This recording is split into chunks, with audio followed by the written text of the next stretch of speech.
Hey, God bless you. God bless you. Welcome tonight. Welcome tonight or this afternoon for those of you who are joining us from the USA or early morning if you're up in Korea or Japan and watching us. God bless you.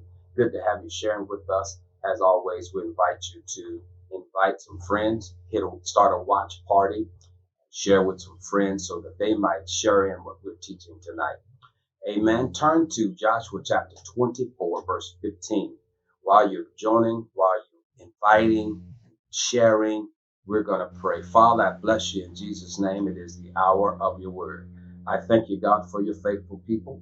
I thank you, God, for you are faithful. I pray now, God, that you would cause revelation to flow freely. I pray, God, by your spirit, that you would edify these, your people. I bless you in advance for what you're going to do tonight and the word that we will hear and receive and share tonight. I thank you, God, that your name will be glorified. In Jesus' name, I do pray. All right, all right. Good to have you sharing with us tonight. Good to have you sharing with us tonight. I'll say now and I'll say later that those of you who are part of our local assembly, we will do a Zoom call at 7. We will do a Zoom call at 7. So be prepared to join us on our Zoom call here tonight at 7 p.m. Well, let's get to the word. Let's get to the word. I don't want to hold you long, but want to share what I believe the Lord would have me share tonight. Again, we're in part 2 of the series, House Rules. House Rules. Part 2 of the series, House Rules. So, on Sunday, I defined house rules as codes of behavior or norms that determine the operating climate or style of a house or an organization. I shared with you from the White House to the crack house, from the schoolhouse to the church house, from my house to your house. These house rules are expected to be observed and or obeyed. House rules are often unwritten but understood. Like, for instance, who sits in what chair, regardless of whether that is in somebody's ministry, someone's church, or in someone's home. Those seats are already claimed, and you would make a mistake to sit in somebody's seat in some of those places. There's a price to pay when house rules are not followed. Ignorance will only get you so far. Here is the main house rule for tonight's conversation. Watch this. Don't try to keep up with the Joneses. Don't try to keep up with the Joneses. In other words, don't try to do or be what everyone else does. This is an addendum to one of the rules we use Sunday of don't forget where you came from. So, as I said Sunday, as we walk through these remaining 7 lessons, I will rehearse this thought in your hearing. The rules of the house determines the order and strength of the house. I'm going to say it one more time. The rules of the house determine the order and strength of the house. So our presupposition in these house rules is that house rules determine house order and house strength. As I shared with you on Sunday, building inspectors use codes to determine if buildings or homes are suitable to occupy. And those codes vary from city to city and even from country to country. The building codes here in England are somewhat different from the building codes in the USA. Nonetheless, the house rules in that particular house applies to that particular house. I asked you earlier to turn to Joshua chapter 24, verse 15. Joshua 24:15. This was what we built our first segment on. 24:15, it says, if it seems evil to you to serve the Lord, choose for yourself this day whom you will serve, whether the gods which your fathers served that were on the other side of the river, or the gods of the Amorites in whose land you dwell. But as for me and my house, we will serve the Lord. So we closed Sunday with Joshua having a meeting with the leaders of the children of Israel.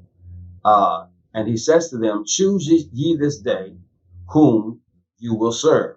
Now, since we're this close, look at verse 16. So the people answered and said, far be it from us that we should forsake the Lord to serve other gods. Now on Sunday we showed you in Exodus chapter 12, verse 12, that as a part of the first Passover, that the first Passover was a judgment against the gods of Egypt. It was a judgment against the gods of Egypt. Skip down here in Joshua 24 to verse 23. Joshua 24, 23. Now therefore, he said, put away the foreign gods which are among you, and incline your heart to the Lord God of Israel. And the people said to Joshua, the Lord our God we will serve, and his voice we will obey. So Joshua made a covenant with the people that day and made for them a statute and an ordinance in Shechem. So,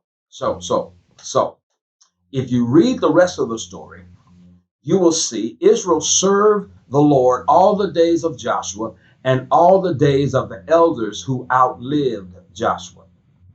But let's go back, go to Deuteronomy chapter 12, verse 1. Let's go back and review the original orders that they were given as they were preparing to take the promised land. Let's go back and review Deuteronomy chapter 12, verse 1, the original orders they were given as they were setting out to take the promised land. Deuteronomy chapter number 12, we'll start at verse 1. We'll skip in it. We'll read the verse 5. I'm sorry. These are the statutes and judgments which you shall be careful to observe in the land which the Lord God of your fathers is giving you to possess all the days that you live on the earth.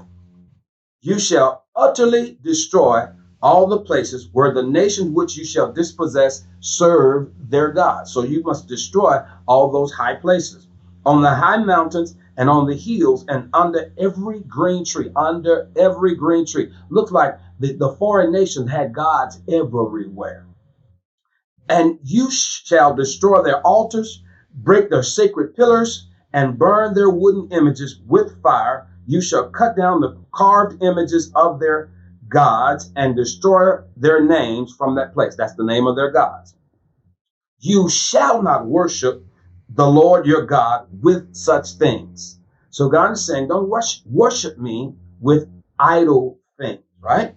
But you shall seek, here it is, the place where the Lord your God chooses out of all your tribes to put his name for his dwelling, to put his name for his dwelling place. And there you should go. So watch now. They should seek the place that God says, I want to put my name there. Not just my presence, but I want to put my name there. I want to put my name there. Skip down to verse 11. We'll read 11 through 14. Then there will be a place where the Lord your God chooses to make his name abide.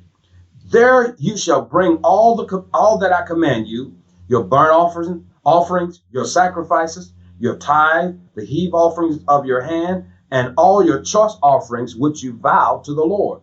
And you shall rejoice before the Lord your God, you and your sons and your daughters, your male and female servants, and the Levite who is within your gates, since he has no portion nor inheritance with you. Take heed to yourself that you do not offer burnt offerings in every place that you see. So in other words, watch where you sow. But in the place which the Lord chooses in one of your tribes, there you shall offer burnt offerings, and there you shall do all that I command you. However, you may slaughter and eat meat within all your gates, whatever your heart desires, according to the blessing of the Lord your God, which is given you.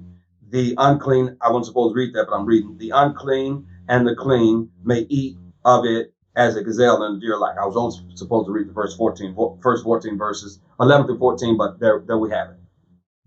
In other words, what I wanted to focus in on is the phrase of God putting his name there. Of God putting his name there. That's the key. Where the Lord places his name. Here's a house rule. It is in your best interest to know where the Lord has placed his name. Maybe we'll study this at some other day, but it's in your best interest to know the place that the Lord has chosen, not only that he has chosen, but the place that the Lord has chosen to place his name. See, there are many gatherings, but every gathering is in a place that the Lord has chosen to place his name. Beloved, those of us in the local area, we have to work hard. Our earnest plea has to be the place where God has chosen to place his name. We have to be concerned, not with all the external stuff. Those things are good. Having all the extra stuff. As you see right now, the extra stuff don't matter because all of us are in our homes. I'm in my home teaching you Bible class. You're in your home or you're not in our building listening or watching Bible class. So some of the stuff that we might look for, those of you who are in this area looking for ministry, some of the stuff you might look for, a lot of that stuff right now doesn't even matter. It comes down to this single thing. Where has the Lord placed his name? That's what's most important of all of this. So let's go to Psalm chapter 20, verse 1. Psalm chapter 20, verse 1. We have to be the place, beloved, that God chooses to place his name. We can't be just a regular, everyday, ordinary meeting. We love that song that Elder Greg Strong sings. This is not no ordinary worship. Well, we can't be just an ordinary ministry. We have to be a place that God chooses to place his name.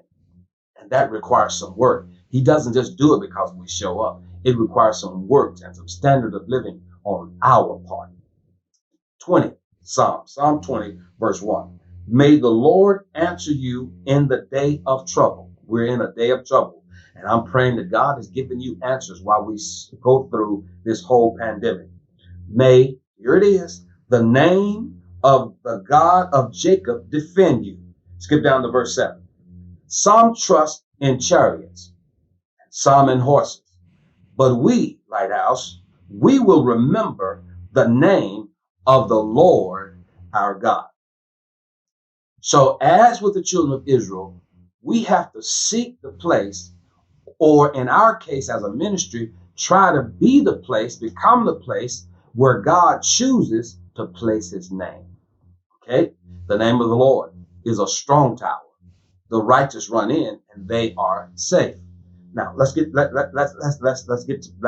some text here. Let's do some text work. So things change. Go to Judges chapter 21, verse 25.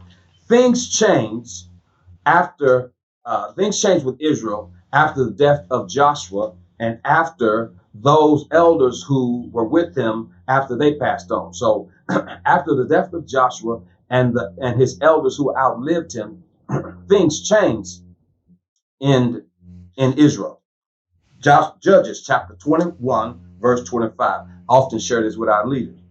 In those days, there was no king in Israel. Everyone did what was right in his own eyes. So whenever you lack leadership, if there's a lack of leadership, especially spiritual leadership, people tend to do what's right in their own eyes. Some of you have been tempted over these past 2 months since we haven't gathered, and you haven't necessarily been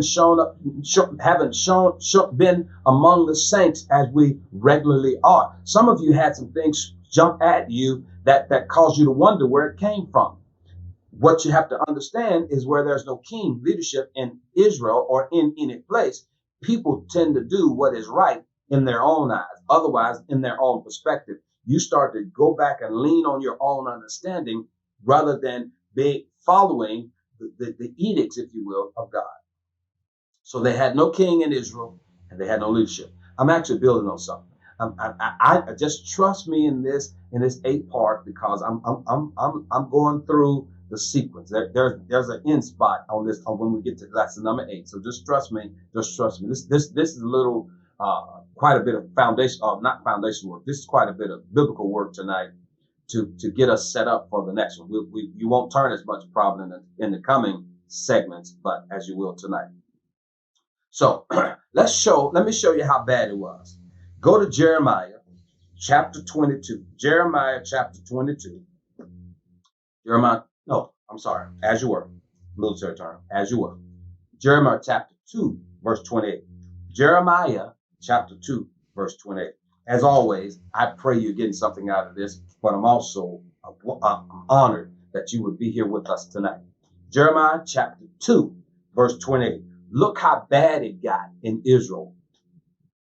But where are your gods that you have made for yourselves? Let them arise, if they can serve you in the time of your trouble. For according to the numbers of your cities are your gods, O Judah. O Judah, Judah, the praise folk now are at a predicament. They're now in trouble, and they're now at a place where they have more gods than they have cities. Man, that's amazing. They have more gods than they had cities. This is where I use the house rule. Do not try to keep up with the Joneses, because all the nations around Israel worshiped several gods. They had gods for this, almost like it's interesting to go into Sri Lanka and hear about the number of gods that the Hindu people have. And so Israel at this point has, according to Jeremiah, more gods than they have cities. I have something to say to you as a pastor. Because your coworker is into pagan worship or idol worship does not mean you have to keep up with them. That's the whole point of not keeping up with the Joneses. Because your co-workers are doing stuff, because other parts of your family members are doing stuff, it doesn't mean that you have to do what they're doing. There's a rule from my family's home that's running through my head right now. You know, the whole rule about because they're going to a certain place don't mean you have to go to that certain place. My family, my siblings are saying amen right now. But because they're going to a certain place don't mean you have to go to that same place. That was something that our parents used to always drill in us when we would try to rationalize what we had done based on what someone else had also done.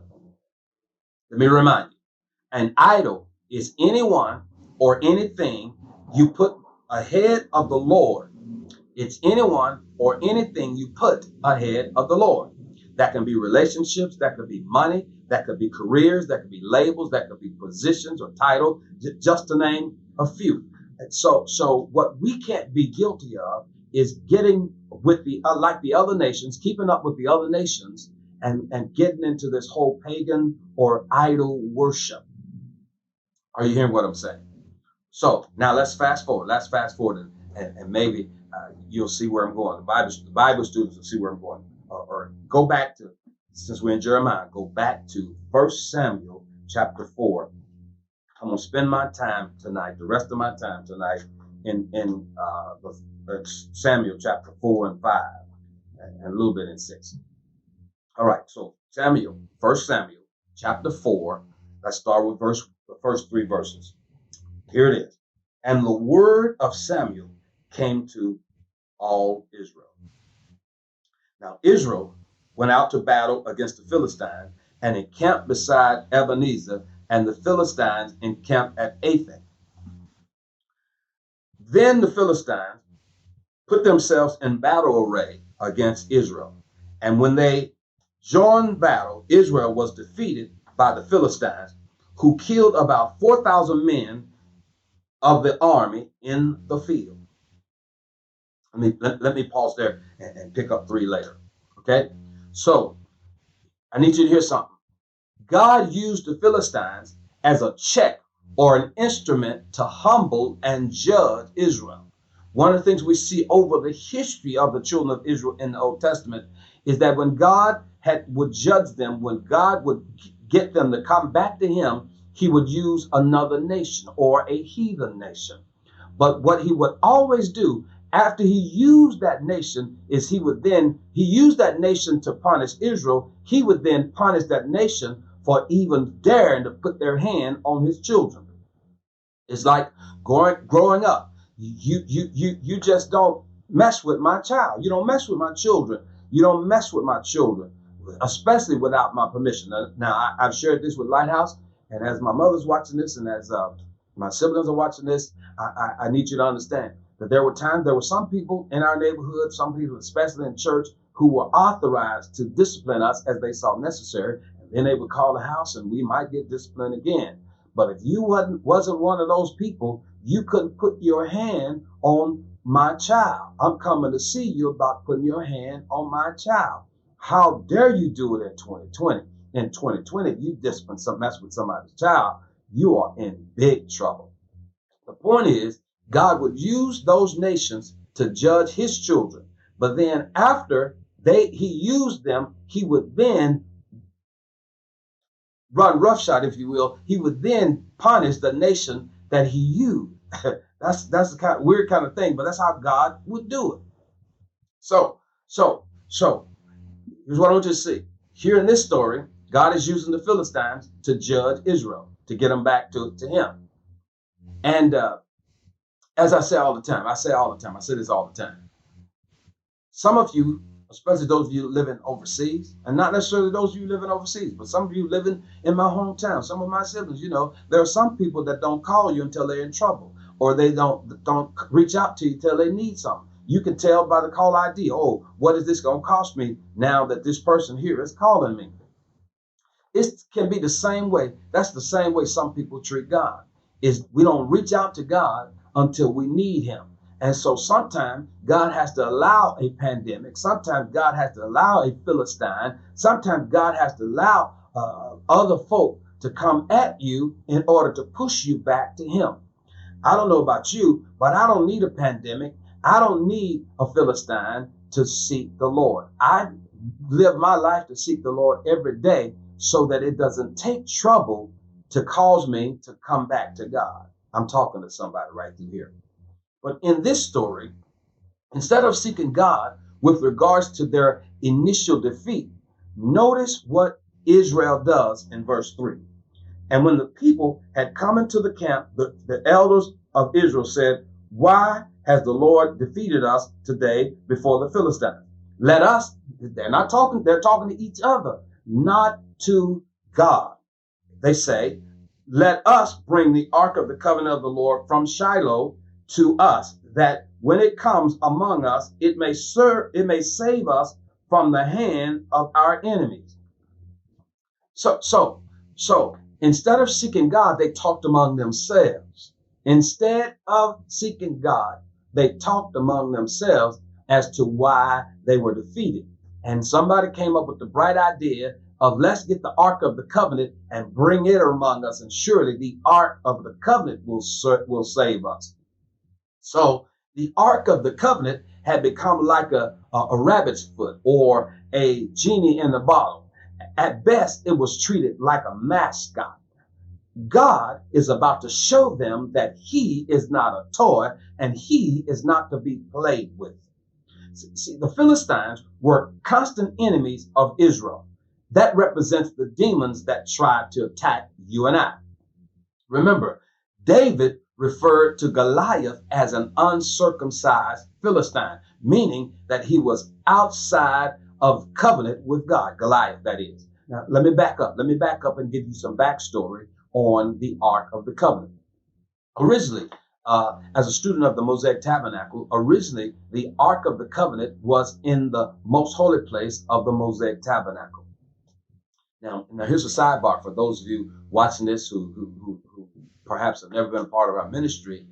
The greatest study as a Christian that you could do is to study the Tabernacle of Moses. The greatest study that you as a Christian can do is to study the Tabernacle of Moses. I've come to believe and understand that the Tabernacle of Moses is the grandfather clause of all spiritual revelation. The Tabernacle of Moses is the grandfather clause for all or every spiritual revelation. You could teach or learn every New Testament every New Testament doctrine by studying the Tabernacle of Moses. Okay, let me move.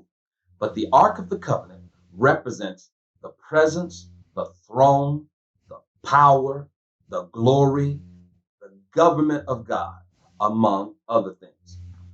Look quickly at Isaiah chapter 66, verse 1. I told you we're traveling in the Bible a little bit today. Isaiah chapter 66, verse number 1. Isaiah 66, verse 1. Don't want to look down too long. Isaiah 66, verse 1. Let me show you a little something here. Isaiah 66, verse 1. Thus said the Lord, heaven is my throne, and earth is my footstool. Where is the house that you will build me? And where is the place of my rest? The answer to that question, we don't have time. This is not a teaching of the Mosaic Tabernacle, but the answer to that question is in between the faces of the cherubims on the Ark of the Covenant. That the footstool of God, I could show you that in a lesson, that the footstool of God on the earth at that time was the in between the faces of the cherubim that was really the mercy seat on top of the Ark of the Covenant. Skip back now, 2 Samuel chapter 6, verse 1. 2 Samuel chapter 6, verse 1. This all it's coming together. I'm going to put it together. I'm just giving you a background on the Ark of the Covenant. 2 Samuel chapter 6, verse 1 and 2. And David gathered together all the choice men of Israel, 30,000. And David arose and went with all the people who were with him from Baal Judah to bring up from there the Ark of God, whose name is called by the name. In my Bible, there's a comma there because to the Hebrews, the name is really important in their understanding of God, right? Goes back to what I said earlier. We have to be the place where God will place his name. Remember, name speaks of reputation and character. The Lord of hosts, who dwells between the cherubim, So the Ark of the Covenant traveled with Moses and the children of Israel through their wanderings in the wilderness. Once they got in the promised land, the Ark of the Covenant was placed at Bethel, which, as you remember from Sunday, that's the same place where Jacob had the dream, saw the ladder, and then took and built an altar and put a stone down and that, right? Eventually, though, go to Joshua. Eventually, I'm just going to quote it. It's in Joshua chapter 18, verse 1. Eventually, the ark was moved to Shiloh. Just in case you don't know, there were three things in the Ark of the Covenant. There was the tablets or the Ten Commandments. There was Aaron's rod that budded, and there was a pot of manna. The tablet speaks of the message. The rod speaks of the mantle, and the manna speaks of miracles. So the ark was a message. It was a mantle or power or authority, and that led us to miracles. So here's a key to this story. When Joshua and the children of Israel crossed over the Jordan into the promised land, there were priests going ahead of them carrying the ark on their shoulders. It was born of four. Four carried the ark of the covenant in the Jordan into the promised land. Now, secondly, did some of you remember this story of them marching around Jericho, the walls of Jericho falling down, When they took the city of Jericho, they were carrying the ark of the covenant. Now, let's look at something else. 1 Samuel chapter 2 verse 23. 1 Samuel chapter 2 verse 32. I'm sorry. 1 Samuel, I got to slow my mind down. 1 Samuel chapter 2 verse 32. 1 Samuel chapter 2 verse 32. Here it is. And you will see an enemy in my dwelling place, despite all the good which God does for Israel. And there shall not be an old man in your house forever. This is a prophecy. This is God warning the children of Israel. And here is what he's saying. He's saying what had happened was the corrupt priesthood allowed them to live comfortably in idolatry and immorality. A corrupt priesthood allowed them to live comfortably in idolatry and immorality. So God is saying, because of how you handle business or handle my business, or the lack of you handling my business, this is what's getting ready to happen. Number one, there's going to be evil in my dwelling place, which means the ark is going to be taken. And secondly, the priesthood is going to be taken from you, Eli, from your house or your bloodline, and a new priesthood is going to be installed in your place. That's where, here's another interesting study, where the Zadok priesthood comes into play. The Zadok priesthood comes into play. Now, so with that foundation, I got some minutes, a few minutes. I want to just work this text and deal with this house rules and get out of here. So go to chapter 4, 1 Samuel chapter 4, 1 Samuel chapter 4, verse 4. I'm sorry for electronic guys. So remember now that ark went from Bethel to Shiloh, but let's watch what happened. So the people went down to so the people sent to Shiloh that they might bring from there the ark of the covenant of the Lord of hosts, who dwells between the cherubim. And two sons of Eli, Hophni and Phinehas, were there with the ark of God, the ark of the covenant of God. And when the ark of the covenant of the Lord came into the camp, all Israel shouted so loudly that the earth shook. Get this. Remember I said earlier that now the ark is more of a mascot than it is a reference to the power, the glory, the presence, the government, and all of that of God. It's now reduced to just a mascot. They didn't seek God about this. They just trying to manufacture a move. That's what they're doing. And this happens in church all the time, where people try to manufacture a move of God. We cannot manufacture a rule of God. God moves according to the way God wants to move. We have to avail ourselves and set the conditions for God to move. As I said to you on Sunday about the 3 Hebrew boys, you cannot wait for trouble to build your faith or establish a relationship with the Lord. So let's do verse 6 and 7.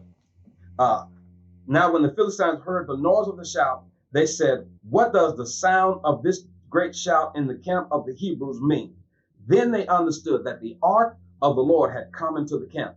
So the Philistines were afraid, for they said, "God has come into the camp." Even the Philistines knew by bringing the ark, or perceived that by bringing the ark of the covenant into the camp, that God was there. And they said, "Woe to us, for such a thing has never happened before." Even the Philistines knew the testimony of them folk. The Philistines knew that the children of Israel had never sought the ark of God. And so now the Philistines are tripping. They're like, what's getting ready to happen to us? I need somebody to hear this. The children of Israel shouted. What, right? Hear this. A powerless shout by the people of God may horrify the enemy. That's what happened here. They shouted, the Philistines got nervous, but it was powerless, right? The enemy is more focused on your potential than your power. The enemy is more focused on your potential. They know with God in the camp, there's great potential among us. With God in the camp, there's great potential among us. However, get this, polished shout, polished praise does not equal or equate to powerful praise. You can have the best harmony, you can have all that stuff and still not have any power. You can have the best rhythm with how you deliver the word and still not have power, because power doesn't happen because you showed up, got a Bible and a microphone and started to sing or shout or preach, right? See, this was not a Jericho shout, but what we would call in Arkansas an empty wagon shout. What I mean by that, we used to say in Arkansas that an empty wagon makes a whole lot of noise. Gotta go. This was a performance, not a praise. See, every praise is not a powerful praise. Some praises, some messages are just performances. They are not powered by God because they don't have any anointing on them. And I'm praying that when we teach in our ministry, when we praise in our ministry, when we worship in our ministry, that God puts his name there and comes and dwell among us. And when God puts his name there, things happen. We get the the message, we get the mantle, and we get miracles. Are you hearing anything that I'm saying? Notice what happens in the text. Keep in mind, the Philistines were fearful because the ark of God was in the midst of the children of Israel, right? The Philistines were fearful because the ark of God was in the midst. Jesus says, where two or three are gathered in my name, I'll be in the midst. The ark of God were in the midst of the children of Israel. Yes, the ark of God really speaks to or prefigures Jesus Christ in our midst. If you go ahead and study that tabernacle, you'll look that the tabernacle was in the center of the camp. The tabernacle was in the center of the camp. God wants him ministry. He wants that to be in the center of your life. He wants the church to be the center of your life. I wish I had some help in this room. I wish I had some help somewhere on this internet. I wish somebody would talk to me on this internet. As I said earlier, the children of Israel were carrying the Ark of the Covenant when they shouted the walls down at Jericho. If you read verses 8 and 9, you'll see that the Philistines are encouraging one another that be careful lest we become servants or slaves of the children of Israel. But look at verse 10. Verse 10 says, so the Philistines fought and Israel was defeated, and every man fled to his tent. And every man fled to his tent. Tent speaks to the things we gather under, the places we gather under, like your local church and that. I wish the body of Christ at large would learn that your local church might be your tent, but your local church or our local church is not the be-all, end-all of the kingdom. Every church operating under the bloodstained banner of Jesus Christ is a part or should be a part of the kingdom. The challenge is some of us hadn't discovered that we are a part of the kingdom. The late Dr. Miles Monroe used to say all the time, religion is what man does until he discovers the kingdom. I'm praying those of you who are watching this stream that you get to the place where you start to understand that the kingdom is larger than your local church. So verse 11. So the ark of God was captured, and the two sons of Eli, Hophni, and Phinehas died. And so if we go at the rest of the chapter, you can read the rest of the chapter at your leisure, because I need to get into verse 5. But basically, in the rest of the chapter, we find now that the report comes to Eli. Eli falls over. Eli, the chief priest, falls over, and his head breaks his neck, and he dies. Right, and his daughter-in-law has a child. She names him Ichabod, which means that the glory of the Lord has departed Israel, because in reference to the Ark of the Covenant being taken by the Philistines. Now this is what I was really working to get through. I laid all that foundation to get to to chapter 5. So here's another house rule, and here's the house rule. You cannot bring everything in this house. You cannot bring everything in this house. Here's my quick years ago story. Here's my quick years ago story. Years ago, when I was a kid, I remember as a kid, one of our friends had a Richard Pryor album, and they let us borrow it. So we took it home, and we had this ingenious idea to lock the front door so that when our parents come in, the door would be locked. It was a genius idea. You know why that was a genious idea? I'll tell you that in a minute. So we were in the back, we were watching, we were listening to this. We were just laughing, having a good time, falling out over Richard Pryor album. But all of a sudden, the bedroom door opened, and it's Dad. Dad is standing there, and he goes off on us first of all, for listening to that in his house. And the second thing he said, I knew something was up when I come to my own house and the door locked. He said, you dummies, I have a key to the door. I can still get in. I have a key. So I remember that. I remember that. As you can see, I remember that story. That's a long time ago. But I remember the story. But the point is, there are certain things that you can't bring in the house. You can't bring everything in the house. I moved that forward real quick to where we are here in May in 2020. Nothing comes in this house. Nothing comes in this house that don't get the whole wipe down, because we're trying to protect ourselves. And I pray you're doing the same with your home, that you're not bringing anything. I don't care if it's grocery, mail, or whatever. Get that wipe down, because you can't bring everything in the house, because you don't know what spirit, or in this case, this case, you don't know what is invisible on whatever it is it's coming in the house. Let me add another rule. Let me add another rule. Get out of here. Let me add this rule. It's something we used to say all the time. God don't like ugly. Said another way, don't play with God. So I'm not going to, for the sake of time and not to be extremely long, I really want to get out of here. I'm just going to invite you to read 1 Samuel chapter 5 and verse 6. Chapter 5 and 1 Samuel chapter 6. Let me just summarize and get out the way. Because I'm running out of time and I'm not going to take my time. So if you look in chapter 5, 1 Samuel chapter 5, you'll find that the Philistines at the end of 4 had taken the ark. And what did they do? They took it back to their temple, to the house of Dagon, to crush an enemy and strip him of his gods and bring him back home to display like a trophy was the ultimate sign of victory during the Old Testament. So bringing the ark into Dagon's temple was meant to be as a sign of submission to Dagon. But as you will see later, Dagon ultimately bowed before the ark of God. Where did we see Dagon before? You all asked some good questions. I know it was there when Samson stood up in the temple and felt them 2 columns and pushed them down and crushed everybody in the temple. That was the temple of, or a temple of Dagon. Dagon was a fertility god. He was, in the Philistine world, a god of reproduction.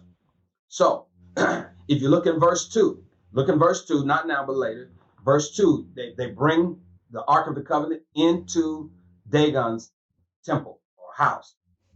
In verse 3, it becomes day 2. They come in and they find that Dagon, as I said earlier, had fallen down and he was head first facing the Ark of God. That's a wonderful story right there, but that was day 2. Pastor Newton. So they set him up on day 2. They go away. They set Dagon back up on day 2, go away, come back. And there, when they come back, they find that Dagon, on the 3rd day, you hear me, Pastor Newton? On the 3rd day, they come and find that Dagon is laying before the Ark of the Covenant. His head's off and his hands are off. Head speaks of his wisdom or knowledge, whatever that could have been. Hand speaks of authority and his work. So it's on the 3rd day that they find Dagon decapitated, if you will, and his hands are off. So that speaks to me. That speaks to me, beloved, of Jesus going down and spending 3 nights in the grave and stripping the grave, stripping death, stripping hell of all of his power. But again, the head speaks of knowledge. So then in verse 6, we find that the hand of the Lord waxed heavy on the Philistines. And as you go through this, you'll discover that it got so bad with them that they had hemorrhoids. That's how bad God moved, because they messed up and tried to subdue God, if you will. They messed up and tried to get God, the Ark of the Covenant, to bow to Dagon. Don't play with God. You don't hear what I'm saying. You can't bring everything up in the house. And the Bible says in verse 7 that God's hand was sore against them, which means it was hard, it was cruel, it was severe against them. And then we find that in verse 9 prior to verse 9, they move the ark now because they're trying to get rid of all this pain that they're having because they're messing around with the wrong one. You mess with the wrong one now. Yes, you did. You're trying to subdue God. You mess with the wrong one. I got bad news for you when you try to mess with the Lord Jesus Christ. So what we find here is that now they moved the ark to Gath. When they moved the ark to Gath, God's hand showed up again and was sore against them.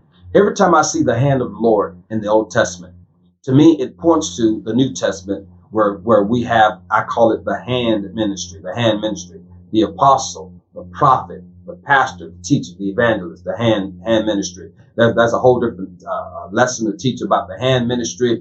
But when I see the hand of the Lord, I see that as a preview of what we're supposed to do as New Testament believers when we loose the hand of the Lord. Bishop Neal preaches the message, the church has the withered hand, and it speaks about how some of us or some of you have taken away part of the hand. you want to let the hand operate because you only believe in the pastor teacher, if you will, hand, back the pastor teacher finger, not the apostle, the prophet, and not the apostle and the prophet, but you're okay with the pastor teacher, the evangelist.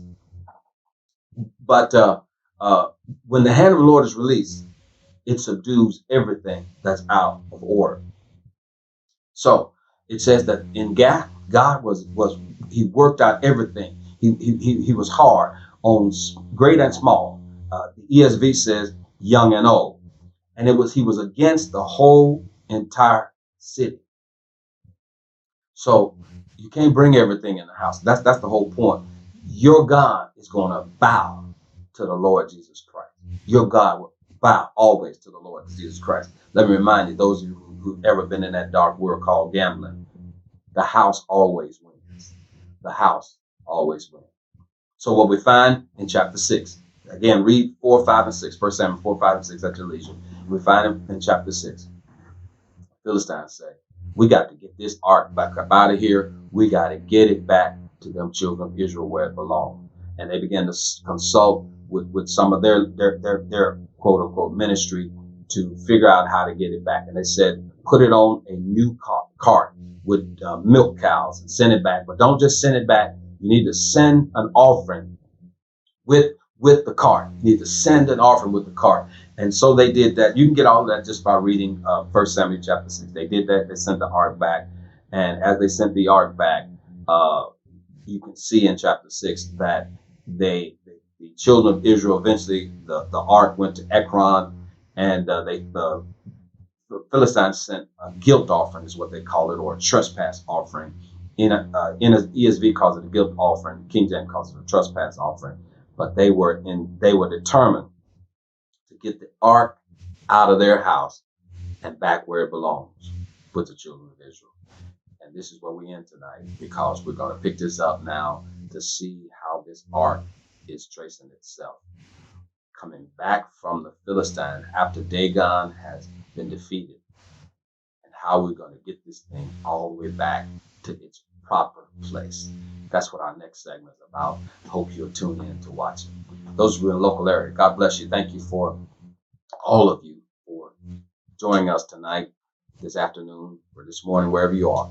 Thank you for, I pray this lesson has inspired you, but it's a setup to the next lesson. It's a foundational setup to our next lesson. That's really what it is. So just meditate on it. Go back and look at your notes, meditate on it, and be blessed by it. So those of you in the local area, we're getting ready here at 7 o'clock to have a Zoom call just to talk to you. Amen. God bless you. God bless you. As always, thank you for being consistent and faithful in your giving, your tithes and offering, and all of that, your love offerings. And once again, we'll put links down below so that you can continue to do that. Those of you who have not connected, make sure you connect with us. There's a link now down for you to connect with us. And those of you who need prayer, that's really, really, really, you've got a prayer request. Make sure there's a link for that as well. I love you. God bless you. Now the grace of God, the love of Jesus, sweet communion of the Holy Ghost, rest, rule in our hearts and minds, now and forever. Go, be, and do.